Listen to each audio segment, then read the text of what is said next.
A gente vai no Vitória, tá?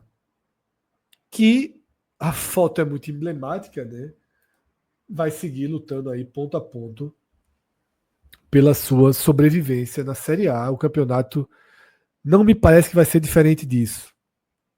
Eu não vejo o Vitória nem ganhando margem e nem afundando ali para uma situação mais próxima do Juventude e do Sport. O Juventude nem tanto por ponto, mas por bola, e o Sport pelas duas coisas, tá?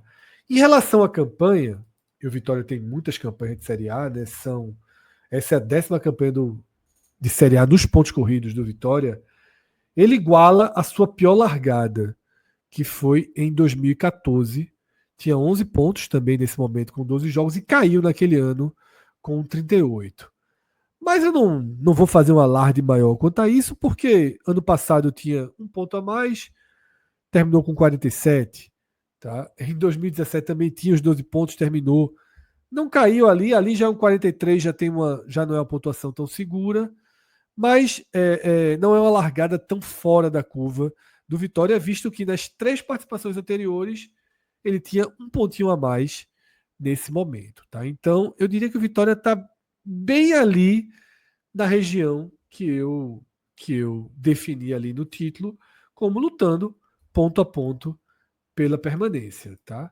Só para trazer um quadro que a gente traz sempre também e ilustrar aqui na abertura desse raio-x, com os 11 pontos que o Vitória tem, metade das equipes até hoje caíram, tá? E metade obrigatoriamente conseguiu a permanência. E aí a gente tem ali times com 47, 46 pontos, né? E a turma que caiu, só um ultrapassou 40, que foi o Juventude. E esse talvez seja o sinal mais crítico, tá?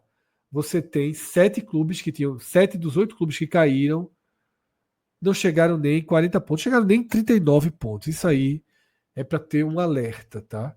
Ao mesmo tempo tem o Cruzeiro que chegou em 62. Tudo é possível, eu acho que dá muito essa sensação de meio termo. Não é meio termo para o campeonato, não é que o Vitória faz uma campanha meio termo, é que o Vitória está no meio termo na sua luta pela permanência. Não, Tá? Dentro de uma campanha assim, ruim. Você não tá numa cruzada de você sentenciar a campanha do Vitória.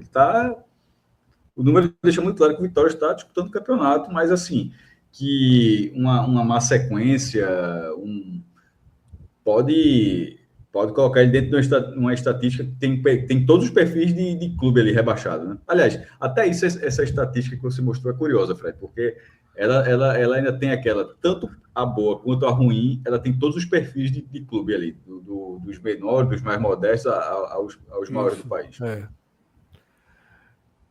E aí, para fechar essa primeira parte, né, que a gente traz alguns números sobre o Vitória, aquela mesma tabelinha do Fortaleza, eu vou trazer para os 5 clubes, né?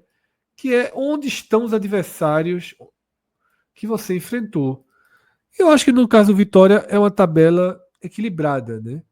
Ele tem ali 5 times, 6 times entre os 10 primeiros, 6 times entre os 10 de baixo. Eu acho que é uma tabela bem distribuída, não tem nenhum ponto.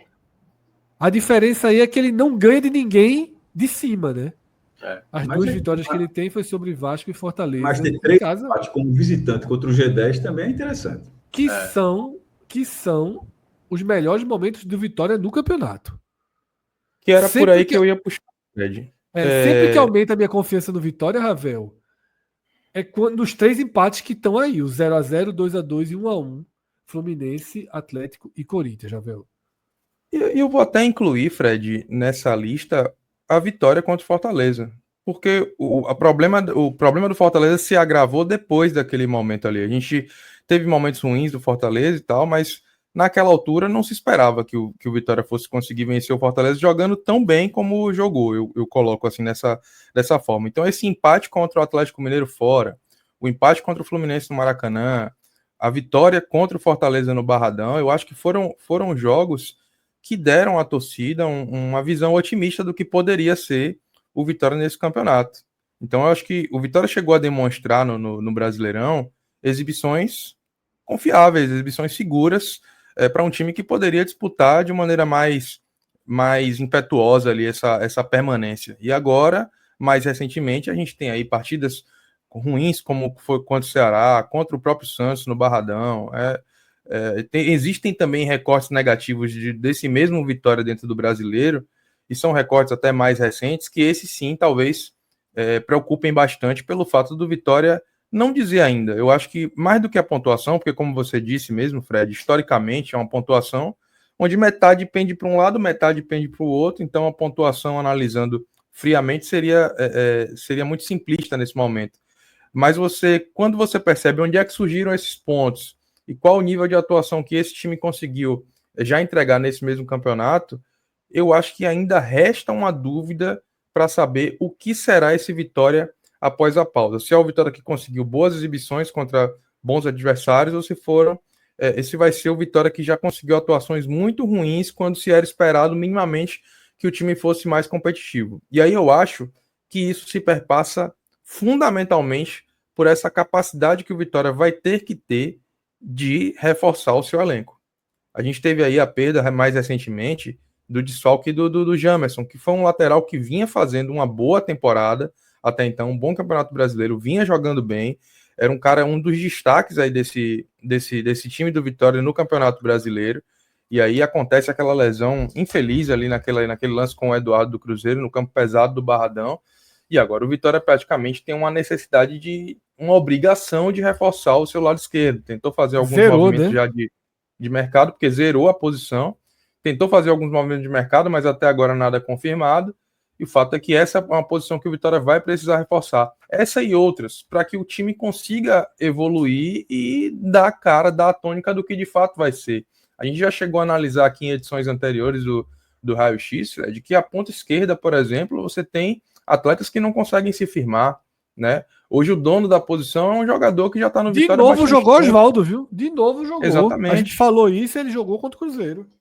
Pois é, se tornou praticamente o titular da posição, o dono da posição, e é um atleta que, apesar de ter recursos técnicos, não tem mais idade e vigor físico para conseguir entregar 90 minutos de intensidade na Série A. Mas aí os seus concorrentes diretos na posição não são jogadores que têm conseguido agregar o Vitória no Brasileiro. Então, fica aquela sensação de que o Vitória vai precisar reforçar o seu elenco se quiser, de fato, fazer um campeonato que possa pender mais para uma permanência mais tranquila ou um objetivo ainda maior. O fato é que algumas posições você está ali com alguns bons atletas, né? Eu acho que o Baralhas consegue fazer algumas boas partidas, o Ronald também é uma grata surpresa, mas você tem outras que estão aí numa situação de déficit mesmo, de atletas que possam entrar em campo e que possam trazer algum nível técnico aí acima, né? Quando você tem, por exemplo, a ausência do Mateuzinho, é um grande problema para o Vitória. Não à toa surgiu essa sondagem, essa possibilidade de vir o Caleb do Fortaleza, porque Rato não funcionou na posição, porque PP também até agora não disse para que veio. O fato é que o Vitória carece de peças para poder qualificar o seu elenco. Valeu. E aí, gente... Deixa eu fazer uma pergunta a Ravel, Fred. Ravel, tu consegue imaginar que eu estava tentando entender essa contratação do Thiago Couto, tanto pela parte do jogador quanto pela parte do Vitória. Pela parte do Vitória, tu consegue enxergar o Thiago Couto em algum momento tendo oportunidade nesse time do Vitória? Só tem uma possibilidade disso acontecer, Atos, e eu acho ela remota, que foi porque hoje eu vim aqui em alguns perfis, de alguns perfis no Twitter de torcedores, influenciadores que cobrem o Vitória, falando da possibilidade de Lucas Arcanjo ser transferido. Tá? Então eu acho que esse é o único caminho, a única possibilidade do Vitória receber uma boa proposta por Lucas Arcanjo, que é um bom goleiro, um goleiro que vem fazendo um bom campeonato brasileiro, e aí na iminência dele sair, eu acho que a aposta seria em Thiago Couto, que é um goleiro que, quando jogou ali no Sport, teve algumas boas atuações, outras nem tanto, mas fez um bom campeonato brasileiro ali pelo Juventude. Eu acho que... Então, eu tô até entrando já numa outra seara aqui, eu não sei se Thiago Couto seria um substituto à altura para Lucas Arcanjo. Acho que não. Mas eu acho que ele só vai receber oportunidades se, de fato, o Lucas Arcanjo se transferir. Porque, Ravel, eu acho um goleiro fraco, tá? Mas acima disso, eu tava tentando entender o seguinte. Veja só, o cara tem que jogar, pô. Por que ele vai... E não faz muito sentido ele sair de reserva de um time para terceiro reserva do outro, né? Porque ele vem, como o Carlos Júnior bem lembrou aqui, ele vem hoje numa posição natural para ficar atrás de Arcanjo e de Fintelman, que é um goleiro que também já está. Gabriel era terceiro no momento. Eu acho que tinha um rodízio. Às vezes ia Gabriel e às vezes ia Fintelman para o banco. Não sei se tinha algo muito bem definido, mas acho que tinha Eu acho que ele vai. Eu acho que, assim como eu acho que eu via Gabriel mais como reserva, se precisasse mesmo, tá? Eu vejo mais ele na frente do Fintelman também. Veja, o Vitória está abrindo mão de um goleiro mais caro do que Thiago Couto. Até pelo que vinha, até pela última temporada, né? Couto rendeu ele na Série B, outro na Série A. Porque a gente tem que olhar a ótica do Vitória e a ótica do Sport nessa história.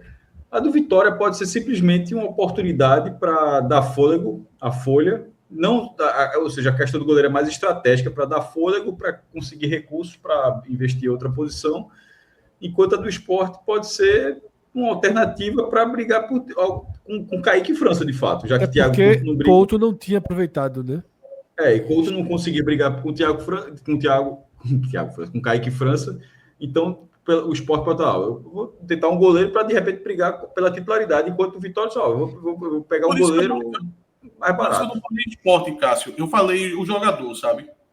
Eu falei pela visão do jogador. Agora, Gabriel Felipe lembra bem aqui, tá? Titular com Carpini no Juventude. Mas... Que foi o melhor momento dele na carreira. Thiago Couto estava no banco esse tempo todo e continuava sendo um jogador que tem que jogar com Carpini. E esse interesse não tinha aparecido antes. Então, assim, essa temporada agora pode ter sido há meses. Por isso que eu acho que eu condiciono muito essa possibilidade a uma remota chance de Lucas Arcanjo se transferir ainda nessa janela.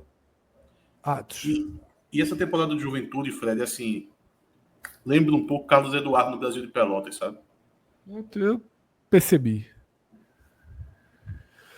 percebi. A gente tá vendo na tela, né? Atos introduziu o assunto via Thiago Couto. A gente tá vendo na tela a nossa arte aí de controle do mercado, em que a gente tem os jogadores que foram indicados na lista de Cauê, os jogadores que surgiu alguma notícia de que poderiam estar vindo, os jogadores fechados, até aqui só Thiago Couto, as saídas definidas e as saídas onde há um interesse, ou deveria haver, que a gente apontou ali no programa,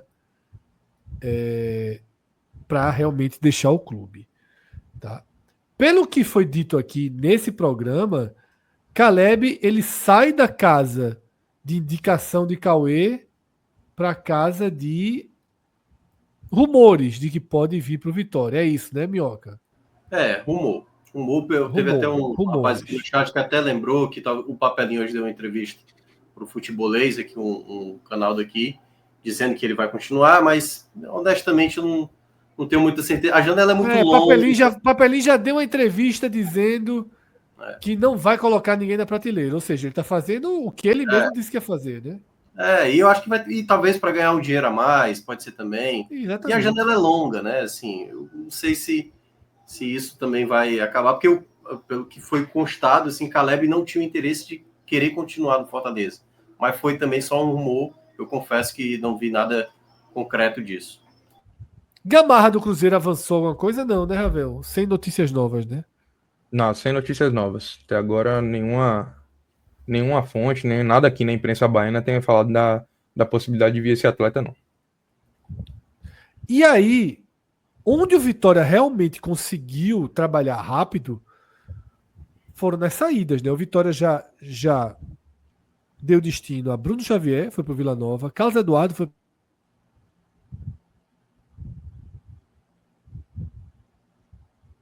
Travou. Carlos Eduardo no Mirassol, Hugo que voltou, né, para o Botafogo e foi emprestado ao Santos, Thiaguinho, que foi cortado aí, e Janderson, que está praticamente aí fechando com a Turquia, né, questão de tempo aí, acho que foi por isso, a ampulheta, e o Gabriel, que exatamente o goleiro dessa arte aí para situações de momento, Minhoca. Inclusive, o Janderson já fechou a transferência dele. O Vitória até conseguiu fazer uma negociação melhor do que inicialmente havia se especulado, né? Porque o Vitória detém uma parte desse valor que ficaria aí na transferência. Especulava-se que o Vitória fosse reaver os 5 milhões investidos em Janderson, mas mais recentemente a gente tem a informação de que o Vitória chega a faturar com essa transferência de valor direto algo na casa aí dos 6 milhões e 500 mil reais. Ou seja, apesar da passagem de Janderson ter sido ter alternado ali entre bons e maus momentos, eu acho que Janderson foi importante em alguns momentos, chegou a fazer alguns gols importantes. Eu lembro aqui de um jogo ali contra o Sport na Copa do Nordeste, porque há de se ressaltar que o Vitória fez uma boa Copa do Nordeste, na boa primeira fase, e por isso, inclusive, tem um chaveamento interessante ali, se colocando como favorito do seu lado da chave para chegar à final da competição regional. E Janderson chega a fazer um gol nesse jogo, onde o Vitória vence o Sport por 1-0, mas também chegou a ter momentos ali de desavença, inclusive com o torcedor, sair vaiado, não conseguir ter boas atuações, responder a torcida de maneira provocativa. Eu acho que o saldo geral da passagem acaba sendo bom se levar em consideração que ele ainda conseguiu trazer aí com sua transferência retorno financeiro para os cofres do clube. Então o Vitória conseguiu agir rápido em relação às saídas, né, a podar o elenco em atletas que eu entendo que não conseguiriam mais agregar. Eu acho que não há nenhum desses atletas aí que estão nessa lista de dispensas que tenha qualquer possibilidade do torcedor do Vitória, enfim, qualquer um aí mais ligado ao clube sentir saudade, né? Eu acho que a única coisa que pode se ponderar é a infelicidade do time ali da lesão do Jamerson, porque ela acontece dias depois do Vitória ceder aí o Hugo, né, de volta ao Botafogo, e aí fazendo com que o Vitória praticamente não tenha mais nenhum lateral esquerdo disponível no plantel. Mas são atletas que eu não vejo que teriam condições de ajudar mais, né? Carlos Eduardo um dos nomes mais conhecidos também aí, que teve mais minutagem, mas que também não conseguia entregar muita coisa com a camisa do Vitória. Então, de fato, o Vitória trabalhou rapidamente para reformular e executar, né, essa sua lista de dispensas. Ainda tem nomes por sair, mas o fato é que ainda mais do que isso, agora tem a necessidade de suprir essas lacunas, porque o elenco se tornou pequeno, e a necessidade de você trazer jogadores que possam entregar mais do que os que estão aí, não só brigar para a titularidade, mas eu acho que vir de fato com a chancela de que serão nomes que serão titulares. Márcio, a tela já está aí disponível, tá? Para ser recolocada. Perfeito. Eu já percebi que aqui em casa, por volta de 1h25, 1h30, costuma ter uma queda de internet. Eu ainda não fui reiniciar lá o modem, roteei meu celular, daqui a pouquinho eu saio para reiniciar o modem, mas vi que vocês já deram seguimento, né, e concluíram aí o tema Vitória, tá?